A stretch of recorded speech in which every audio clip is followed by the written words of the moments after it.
Hey everybody, welcome back to the channel. Josh here, Bees in the Weeds. It is December, what is today's date? December 15th. And it's been bitter cold here in LaGrange, Kentucky. We were down to, I don't know, like I'd say single digits, 1, 2, 3 degrees, maybe 0. I know it's not cold for some of you folks up in the north here in the United States, but it's pretty cold for Kentucky. So I definitely made sure I had the wood stove running and keeping everybody nice and toasty in the house. But yeah, it's been a little bit since I've had a video out. Things tend to slow down this time of year. You know, going into the winter months here, all the bees are clustered and nestled inside of their hives for the winter time. They are trying to stay warm and stay alive. But I still thought it would be, you know, a good idea to go check on them, or at least some of them. It's still pretty cold outside. It's warmed up a little bit, but it's in the 20s today. And so I'm not going to be cracking any lids or anything. I actually think the weather forecast says something like we're supposed to get up to like 60 by Thursday or something. So if you don't like the weather in Kentucky, just wait. It'll change soon enough. But I wanted to go out there, and I really need to check the fondant patties, the Hive Alive patties that I have on the colonies, and see if or how much the bees are blowing through them and if they need replaced. The good news is I'm using those I think they're 5-pounders. Dave will correct me, but I think they're about 5-pound patties, and I run single deeps, which means I'm overwintering smaller colonies. So in my experience, I've not had to replace patties through the winter that often. Now, granted, this is only my second winter using the Hive Alive patties, the fondant. The first year I used the, whatever it is, 2.2 or whatever pound it is. And I think I may have only had one colony chew through all of that and eat through all of that. So,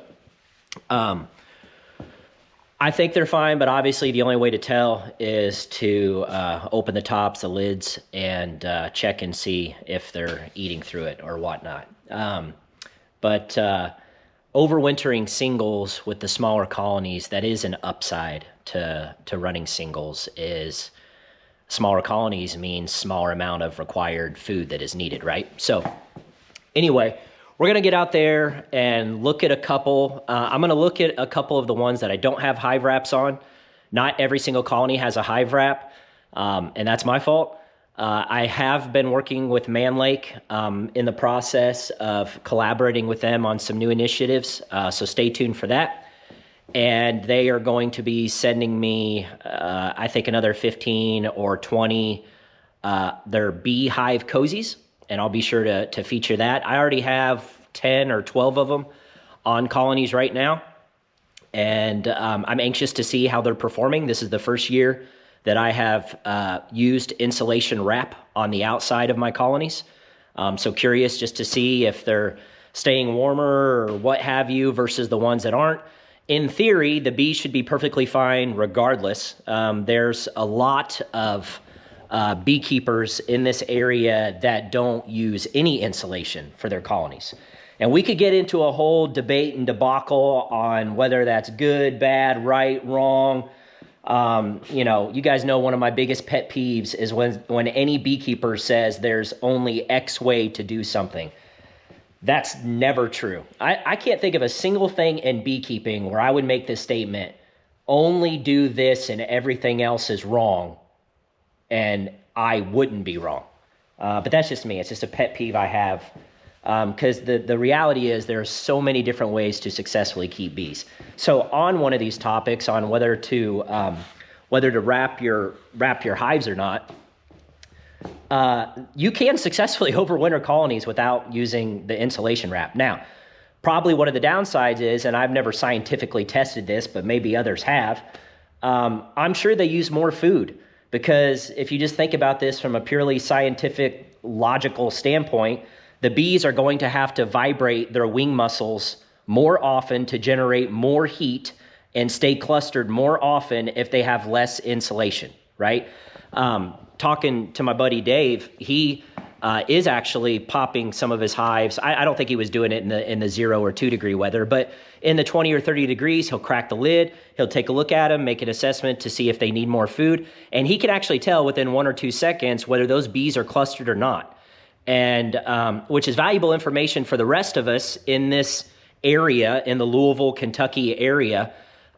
He's basically giving us an indication whether the colonies that are well insulated or at least, have enough food to eat, what have you, whether they're clustering for heat or not on certain days and temperatures, because, he's got 170 hives to check. I've only got 24, right? So that's useful information for the rest of the beekeepers. And that's why, I encourage you newer beekeepers to join your Facebook groups, interact online. We have a Facebook, beekeeping nerds with some of my closest friends that we just talk bees all day long. And so that's valuable information to exchange between each other, because then that can kind of tell me whether or not my bees should be clustering or not.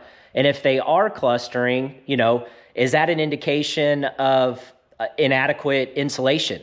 It could be. If Dave is telling me none of my colonies are clustering, or my friend Laura, who wraps all of her hives way better than I do mine, she could tell me, oh, none of my bees are clustering, but if my unwrapped colonies are clustering, maybe that's an indication that some insulation would help. Again, I want to be very clear. That doesn't mean my bees are going to die and her bees are going to live, okay? But it could be an indication of them needing more insulation, and therefore they would not use as much of their food stores, which could translate into them surviving or not, come February, come March, peak starvation time period. What if they blow through all those stores and you just haven't been able to get to whatever bee yard or whatever hives, and you haven't been able to replenish any food? That insulation could be the difference in, what pulls a colony successfully overwintering through the winter or not. So, sorry, a little bit of a tangent there, but, long story short, I'm doing a little bit of an experiment this year with the insulation. I wish I had a thermal camera. I don't have one. I've debated whether to just buy one for purely this point, just to be able to walk up and see if the bees are generating heat signals in clusters or if it's scattered throughout. I don't know. Maybe that's for another year. But when we get up to maybe 60 degrees on Thursday or something, I'm gonna be like Dave. I'm gonna pop some tops. Yes, you're gonna break that propolis seal. If it's in 60-degree weather, I would argue that's perfectly fine. I really don't want to break it today when it's down in the 15s, the teens, and the 20s, and it's going to get down to the teens again tonight. I really just don't want to. I don't want to do that right now. I want that propolis seal that they've worked really hard to remain. I can pop the tops, pull the insulation off the top, and look down in those shims that I made that has the Hive Alive, which is, see-through plastic. And if there's a ton of bees up in there, that's an indication that they're going through their food stores. And, you better make sure to keep a close eye on them, Josh, and replenish those when they need it. If I look and I don't see any whatsoever bees, then that could be an indication that they're not going through their food stores, or they're using the existing stores in the brood comb, the honey that they've stored, and they're not yet tapping into the reserves. So it's just, this is the time of year as beekeepers, there's not a lot to do in the hives, right? There's, things that we can do to kind of keep an eye on the colonies from a distance, or, like I just mentioned, you can do a quick peek and the bees will be okay. They're not going to instantaneously die in the weather that we have here in Louisville, Kentucky. If you're in, I don't know, Antarctica raising bees or something, maybe you don't want to do that, minus 120 degrees, I don't know. Our Canadian beekeepers have to deal with a lot more of the colder elements than we do here in the United States, but I digress. So, this is the time of year where we're doing a lot of stuff in the shop, a lot of maintenance, things like that. I've been doing some here, just kind of boring stuff that I don't think you all would really want to watch. It's not really exciting. I do have, let me see, turn this around here. I do have this new toy. I think I've maybe shown you once, but it's on my list to fire this bad boy up, this new Lysin wax melter. And I've got a bucket full of wax down there that I plan to render. and see how this thing works. I'm pretty excited to try it out. It was bought with the intention of growth in mind, so it's more than I need right now. But what do we always say as beekeepers? I'm not getting any more hives. Oh yeah, right. Yeah, right. We all know better than that. So yeah. Anyway, I think that's what we're gonna do today. Like I said, I've just been doing odds and ends around here. I've been painting some boxes, getting. I'm gonna try this simple comb again. So I've got 10 frames of simple comb in here ready to go. It was a lot easier to install this version with these frames than the original one that I reviewed. So good job, Mick, and on modifying that and coming up with a version that's just a lot easier to install. I didn't have to use all those push pins, stuff like that. So I'm gonna give it a go. Why not? Oh, look at that, it's not letting me go back down there. But when you have, because I'm trying to use one hand, but when you have lots of colonies, you can experiment with stuff like this. But if you're only running like a handful of colonies, 3 or 4, obviously, when you're trying to use stuff that you're not familiar with or different equipment, the risk is higher that if it doesn't work out for you, well, then you've just missed out on potential honey or other things that you might have been wanting to achieve. So more colonies means more ability to run different experiments. The other thing that I've been doing is whenever we get some warmer temperatures, I've been hitting the colonies with oxalic acid. I do that several times throughout the winter as the temperatures, it's temperature dependent for me. So I'm not doing mite washes. I'm not testing the bees now, pulling bees out of their cluster and throwing them into an alcohol wash and seeing how many mites are there. Absolutely not. This is a prophylactic treatment that a lot of us do in this area. And if the temperatures are appropriate, which, I'm going to sound like Dr. Jamie Ellis here, always follow the label. I can't remember the exact temperature. It's like, is it 37 degrees Fahrenheit or greater to do oxalic acid? Because otherwise you risk breaking the cluster up and potentially freezing brood. Those bees are going to be clustered around that brood to keep it 90 to 95 degrees at all times. And if you shoot them with this oxalic acid and it's, say, 10 degrees outside, they're going to break cluster, just like anyone would if you had a bunch of acid thrown your way. But, all jokes aside, that could end up chilling the brood and killing it. So, and we don't want to do that. So I've just been kind of assembling some boxes here and there, getting more of these Apame bottom boards ready with the slatted racks, which I did like this year. And I've swapped out all of my screen bottom boards. Anybody need some bottom boards? They're for sale. With these Apame pollen traps and bottom boards. Just a big fan. I've been a big fan since I've been using them. So I've got, 24 of them out there now, I suppose. So that's it. That is what is on the agenda today. It's not going to be a super long video. Just want to spot check 1 or 2. And then this Thursday, when the temperature gets warmer, we'll actually crack some hives and see what the bees are doing. So let's go ahead and get a coat on because it is frigid out there. And let's get out to the bee yard and see if we see any bees blowing through their food stores. All right, let's head out, shall we? Furnace kicking on, nice and toasty in here. No, Dave, I didn't have my dad adjust it up or down, okay? All right. Let's head on out. Brave the weather. Just kidding. It's not that bad. But I'm definitely taking my coffee with me. I always feel like Ian Stepler when I do this. Something about walking while drinking coffee, right? And recording yourself. Anyway.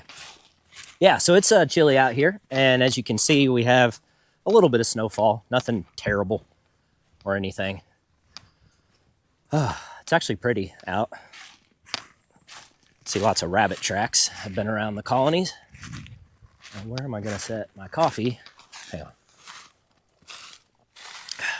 I think that's a good spot. Okay. So these 4 behind me, ooh, the sun's in my eyes, I can't see. These 4 behind me here, I'm gonna check the first 2. I know that these first 2 are pretty good sized colonies. Turn this around. The ones out here are the ones that are wrapped. We got the 2 license out there. I did walk by earlier. There's some of the tracks I was talking about. I did walk by earlier just to make sure that all the entrances to the colonies were open and they look fine, just to make sure the bees can get in and out if they want to. And these 4 hives over here are wrapped. The further I got from the tree line, that's how I kind of picked the winners and losers. I figured I'd wrap these that are out here in the wind a little bit more. But hopefully I get the additional wraps for these from Man Lake soon. And I don't know, we'll do a little experimenting and testing. And I may decide not to wrap a few of these just to see if there's any difference in how much food they're consuming, like I just talked about. So let's go ahead and get in these first 2 because I am cold and I don't want to stay out here longer than I have to. So sue me. Whew.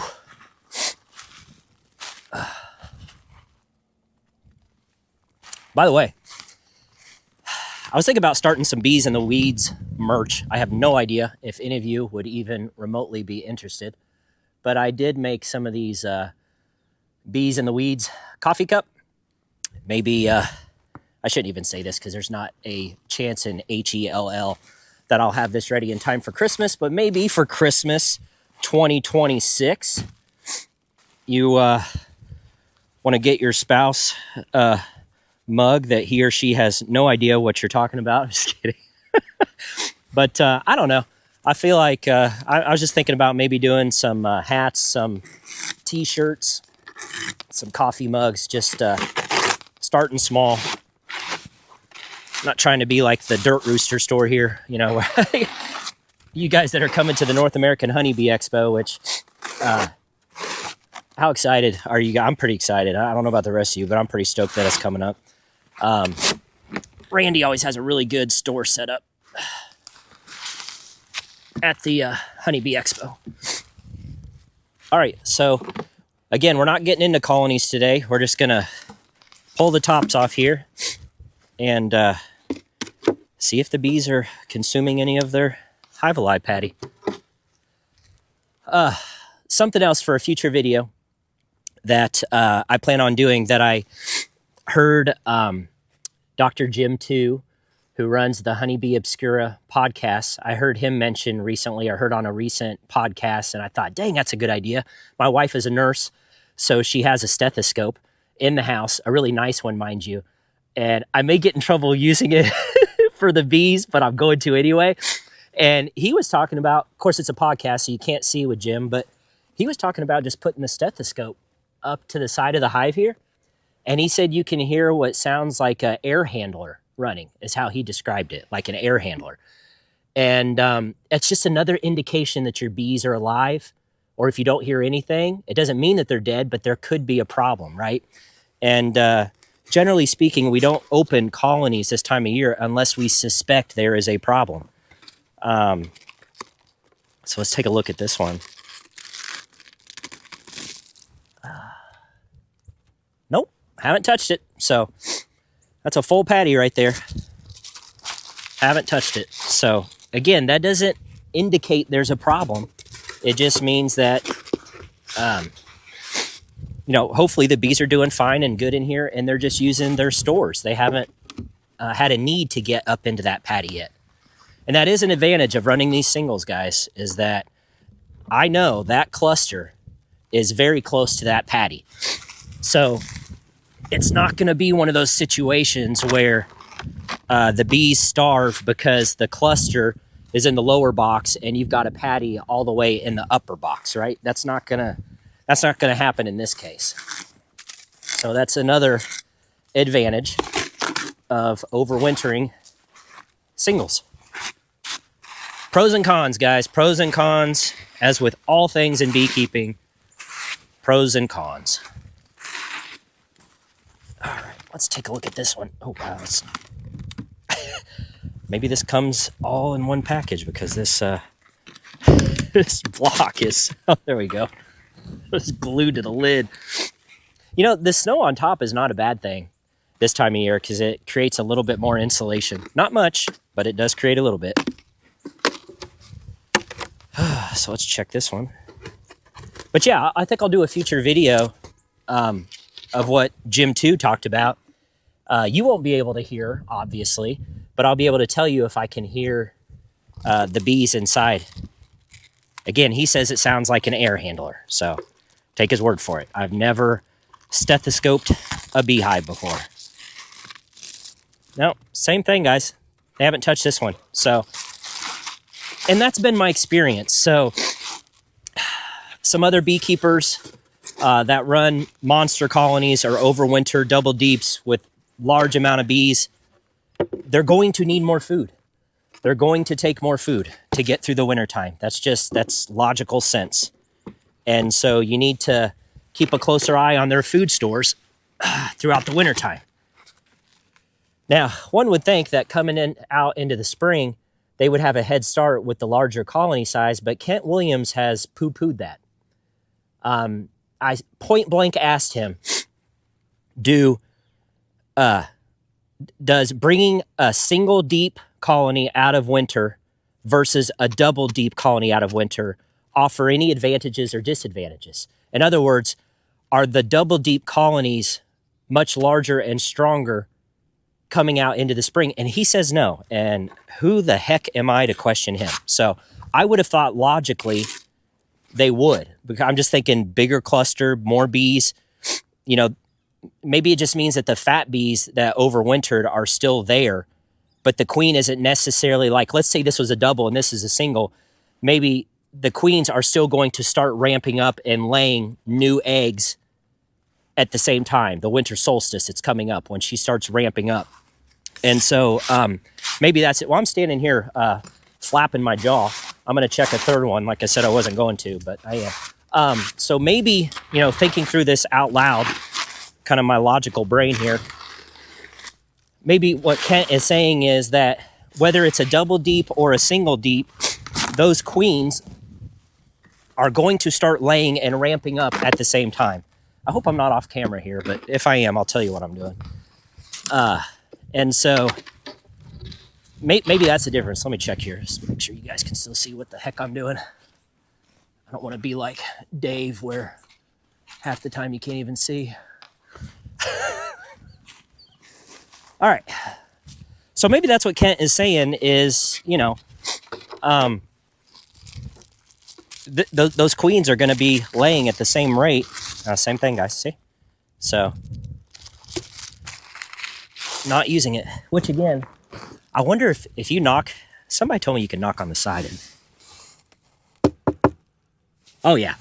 Big roar. Big roar in there. I could see why the stethoscope trick works. Because all I did was put my ear on the side of the box here, knocked on it, and I heard them roar. So, I don't know if they're clustered or not. No idea. All I know is they have plenty of food. And by all indications, they're doing just fine. So this is one of those things where leave well enough alone. I, you know, fight the urge to crack in this weather. I mean, again, they would be okay if you did. Don't get me wrong. But I don't want to break that propolis seal when it's going to get down to the teens tonight. That's just me. And the way I choose to keep track of my bees. So I think that's it. I just wanted to spot check a few of these because let's say those three were like gone and the bees weren't even up in there and it was just like an empty package. I would be hitting the panic button a little bit and I would be on my ear to get more patties and more food put on these colonies because now I'm like, crap, you know, they're potentially running out of food stores. This is what I expected to see today, was to open 3 of the 24 colonies and 0 indication that they've even touched it. In my experience, whether it was Hive Alive patties or the sugar bricks that I used the 3 winters before the Hive Alive patties, I generally don't see a lot of bees up in the patties or the sugar brick, what have you, until later in the winter. So typically the January timeframe or the February timeframe, not in December, especially not in November. Usually they just have plenty of food in the deep and everything's okay. So I think that's it. I said this video wasn't going to be very long. I think it's longer than I was hoping it to be. But man, I hope if I don't see or talk to you guys until Christmas, I hope you and your family have an absolutely merry, wonderful Christmas to you and yours.